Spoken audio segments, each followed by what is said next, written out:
My name is Eric. I used to drive for a regional freight company, and I spent more nights on the road than in any bed that felt like mine. I was 39 the winter this happened, and I ran long hauls for a living, hauling appliances and parts between warehouses, stopping at diners that never changed, and lights that never blinked for you. The work was steady until it was not. I owed a lot. I owed Tony from the local garage, I owed Sam from the casino table, I owed the landlord more than polite words could patch. When you are close to losing everything, you start saying yes to routes that sound like favors and look like shortcuts. I said yes to one that should have been obvious to refuse. My backstory is short but heavy. I grew up in a house that smelled like coffee and motor oil, with a father who taught me how to change a tire and how to hold a steering wheel when the rain made the world a smear of light. My mother died when I was 17, and for a long time I thought grief could be outrun by highway miles. I married once, to Rosa, and we lasted 5 years, because trucking cannot be married to two people at once. Slowly, I lost track of birthdays and bills. After the divorce, the debts multiplied. I took extra runs. I skipped maintenance. Foreman Louise at the lot warned me to rest. I lied and said I would. The company made me take an extra delivery to a place outside my GPS coverage and promised better pay. I needed it to pay Tony, to convince Maria, the landlord, that I was still on my feet, to send a little back to my sister Patty, who was sick. I told myself it would be just one night, one detour, one delivery that would fix the rest. That belief was a ticket straight into something I wish I had never accepted. The night started like 100 others. I stopped for coffee at Hank Brothers' truck stop off Route 47, the fluorescent lights buzzing like cicadas. The air by the pumps smelled of burnt sugar and old diesel.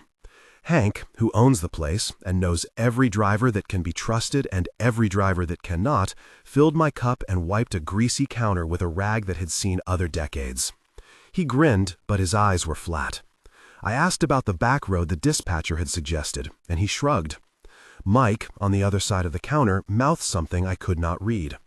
An older man sat in a booth by the window, a knitted cap pulled low, a paper cup steaming in his arthritic hands. When I asked the old man about the route, he did not look up from his paper at first.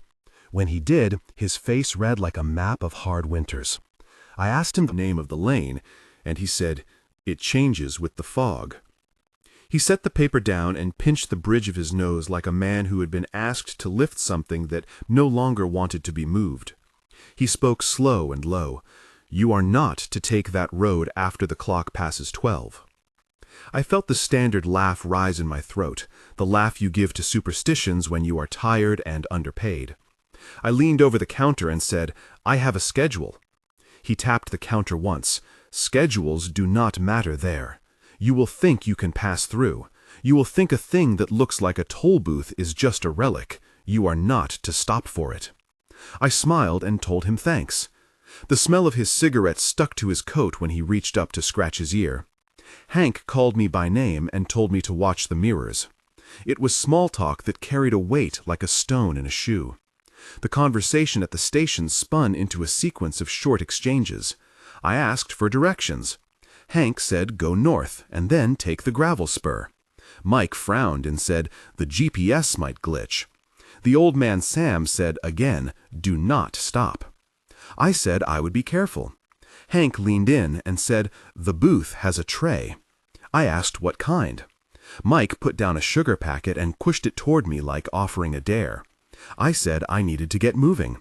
Sam looked at me and said, "If a thing asks for what is not yours, you do not hand it over." I laughed then because laughing is easier than listening. Hank said, "Watch out for mile marker 19. Mike clicked the radio with a practiced thumb and said, "If you see lights, do not slow." Sam tapped his cup with a long finger and said, "Trust me." I told them I would call when I made the drop.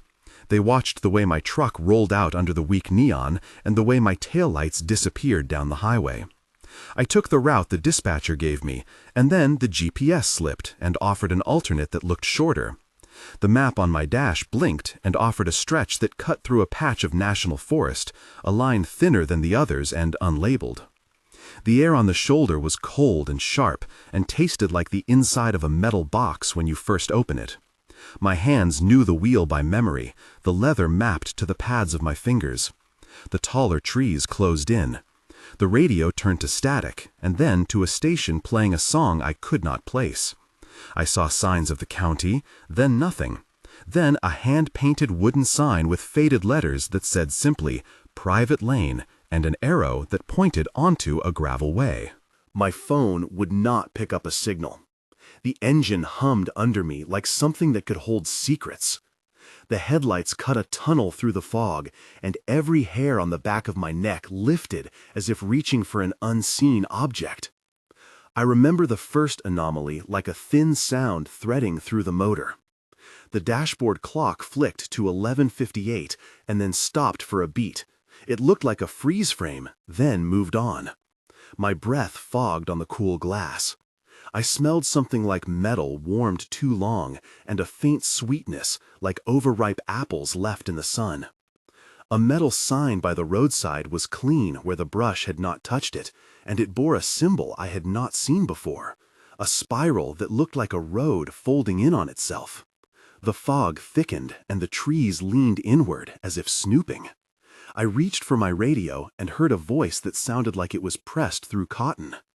"Eric, you need to keep moving." It sounded like Foreman Lewis.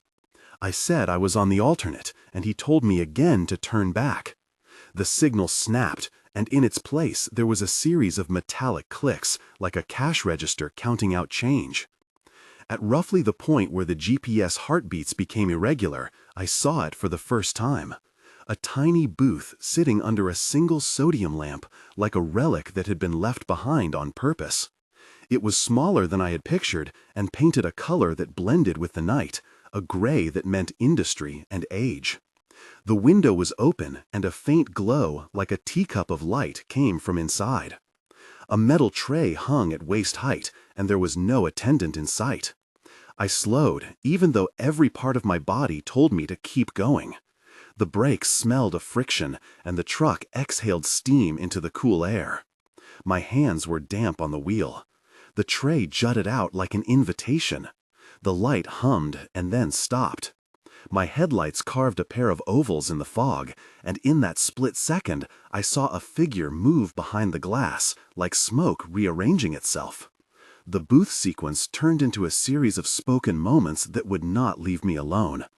I spoke first, because speaking feels like taking action. I said, "Hello." There was no answer. I said, "Is anyone there?" The glass rattled. I said, "I have a delivery." A voice from the radio came through soft and said, "Eric, do not stop." I said, "I have to deliver this." The tray lowered a little, as if responding. I said, "What do you want?" There was a thump like a coin falling into a box. I said, "Who are you?" The lamp buzzed and popped softly. I said, "Please, I will pay in cash." The tray made a scraping sound. I said, "I only have truck cash," a small envelope with bills that smelled of oil. The metal tray clicked once. I said, "Stop, this is crazy," and I yanked the wheel to go around, and the truck slipped a touch on gravel. Inside the cab, I felt the space I knew as mine being invaded. An extra pair of gloves had appeared on the passenger seat that I had not left there. A dry leaf that smelled like char and cinnamon lay on my dashboard. My pocket vibrated with a call from Patty that I did not answer. A brass watch that had been missing from my junk box turned up in the cup holder, and its face had the same spiral as the sign. I touched it, and my finger came away with a smear of something powdery like ash. The radio that had been dead now clicked, and a voice said in a tone that tried to be polite, "You will pay now." I said, "I have nothing else." The booth light snapped on and off. The temperature dropped like a hand closing around my throat, and a dampness crept into the leather of the seat.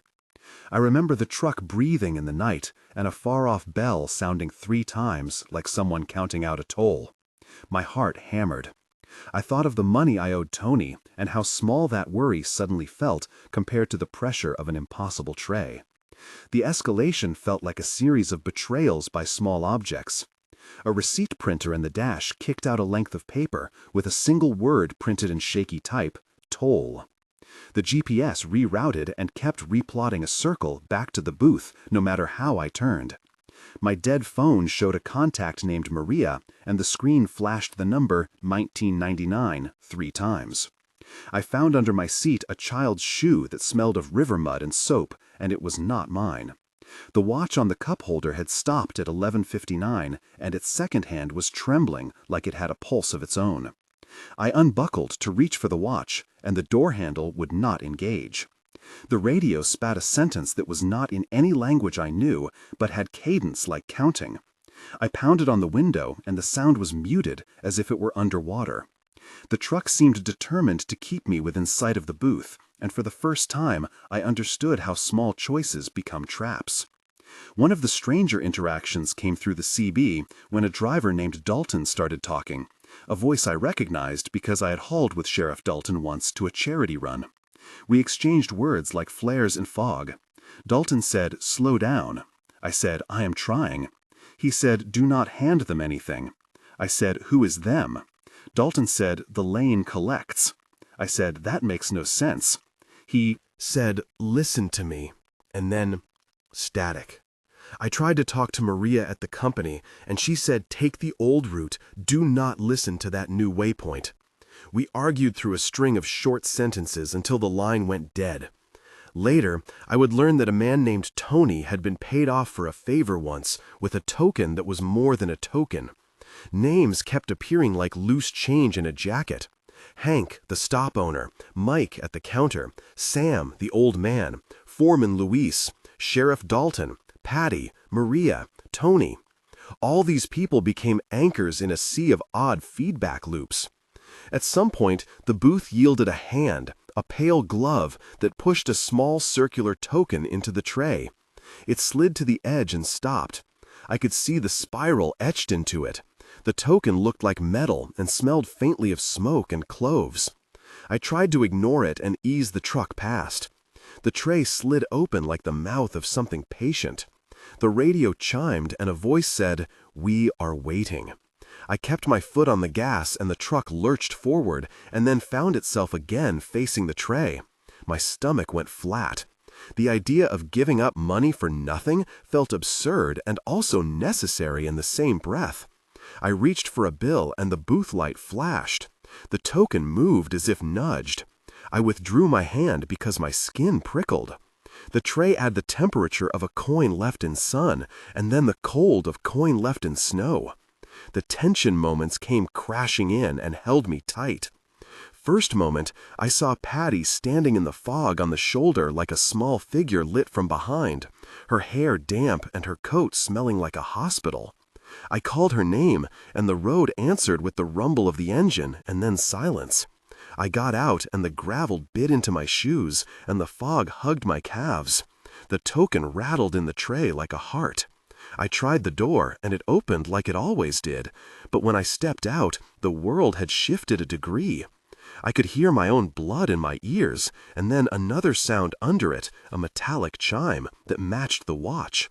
The tray waited. I picked up the bill, and it burned as if branded. I folded it and slid it into the tray. The coin rolled toward the lip and stopped. I felt weight leave my chest, and right after, the taillights flashed and a sound like a laugh folded through the trees. The road had taken something. The moment ended with headlights receding and my breath coming in sharp pulls.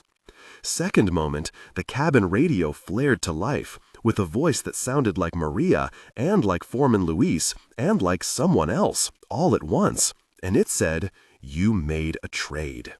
The watch on the dash began to spin backwards for a long half-minute, and the world lost its up and down. I pressed my palms to the wheel until my knuckles felt white, and the leather creaked under pressure. The smell changed from diesel to smoke to something coppery like old blood on a coin. My phone spelled out names in sequence: Maria, Tony, Hank, Mike, Sam, Patty, Dalton, each name blinking with a small bell tone that matched the chime from the booth. I could not tell if I had paid or if I had been paid. A memory slammed through me of my father telling me that some debts are not money, but time, and you cannot negotiate with that kind of creditor. The truck moved, and I did not move it. Third moment, the token appeared on my lap. I had not taken it. It rested on the denim of my thigh like a small sun. The spiral hummed, and my fingers felt drawn to it as if held by a magnet. The radio was quiet, and the night pressed in like velvet. And then something moved in the trees, and for the first time since the booth, I felt naked to the road. I thought about all the things I owned that I had left behind: keys, photos, a ring from Rosa, a plane ticket I had never used. The token tilted, and for a blink I saw in its reflection 1,000 tiny roads, all leading back to the same booth. I put the coin in my pocket, and it burned there like a secret. The truck started, and the engine sounded too loud and too close. I drove and did not look in the rear view because I did not want to see if something had taken hold of the trailer behind me. After the exchange with the tray, I drove the rest of the route with a radio that kept trying to reconnect voices I knew. The drop was at a service yard that smelled of oil and old cold fries. I handed the envelope to a foreman named Luis, who looked at the bills and then at me and said, "Everything look okay?" I nodded, and he said, "Be careful on the way back." I lied and said I would. The payment the booth stole from me was not entirely money. That night, the truck did not feel like mine.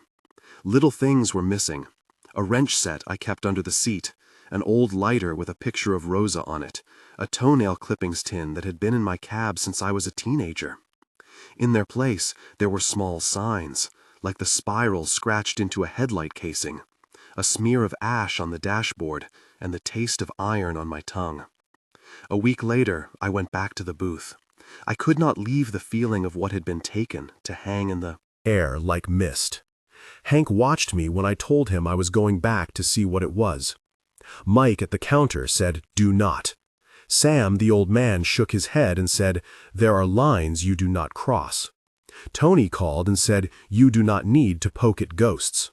Maria at the company sent a text that said, "Do not meet anyone local." Sheriff Dalton left a voicemail that said someone should check the lane. I drove with the token in my pocket and my hands would not stop sweating. When I reached the place, the booth was gone and the sodium lamp was dark like a headlight shot out. The tray was in the gravel, a cold thing, and the spiral had been scraped into the dirt in a half circle that looked like a number. I found a small white slip folded under a stone with the words "Toll paid" in a hand I did not know. That is when an old woman named Agnes appeared from the trees. She did not walk, she unfolded from the light like a whispered page. Her hair was long and silver, and she smelled of lavender and lemon rind. She said in a voice that did not quite belong to the night, "You gave what was asked." I said, "What did I give?" She nodded at the token in my palm and said, "Everything costs something." The dialogue with Agnes had to be careful and was long enough to feel like a slow tightening. She said, "Why keep it?" I said, "I do not know." She said, "The coin remembers." I said, "What is the coin?" She said, "A promise and a ledger, and you can pass it on or keep it." I asked if I could sell it. She smiled with teeth that were too white for a talking thing in the woods and said, "Some things you cannot sell because the buyer is you." She offered me a deal like a silver thread handed under the table. The option to hand it away felt like relief and like cowardice simultaneously. The moral decision hung on the side of the road like a load waiting to be shifted. I could have sold the token to a collector or a curious man like Tony, and in doing so, perhaps relieve myself of the weight of remembering. I could have thrown it into a river and hoped the water would take it to someone else. Agnes said, "If you give it away, the road forgets you in part and remembers you in part. If you keep it, the road will come to know you by name." I thought of Patty needing meds, and of Maria the landlord calling, and of Hank at the stop saying, "Be careful." I sat and argued aloud with myself for a string of minutes that felt like hours. In the end, I slid the token back into the tray and walked away. Without feeling the relief I had imagined, the truck started as if waking from a nap, and the radio hummed a soft note like a relieved breath. The exit was a panic and a flight. I remember the hands on the wheel shaking. I remember the sound of gravel throwing up like small fireworks. I remember hearing Mike call after me and Hank yelling to watch out, and Sam whispering a tone that might have been prayer. The truck flew down the lane, and the trees seemed to clap behind me. I looked once in the mirror, and for an instant a small light bobbed where the booth had been. Then it winked out. The choice cost me something I could not measure and gave me something else to carry. I lost an old lighter, a photograph, and something of my sense of easy trust. I gained the knowledge that roads have memory and that tolls are paid in many currencies. If you were in my place, what would you do? Let me know in the comments. Start with "I would have turned back" or "I would have kept going," and tell me one word about why. Your words matter here because other drivers read these threads and they make decisions at 3 in the morning when the world is thin and very easy to misread. If you have a story like this, begin with "I have a story" and give one line so someone else knows they are not alone. Please be kind to one another in the replies. The weeks that followed were a study in small terrors. 1 month after the night I found things missing and things added, I sat at my kitchen table and counted the bills that remained. Patty called and said she felt better, and I believed her because she laughed, and laughter has sound that is hard to fake.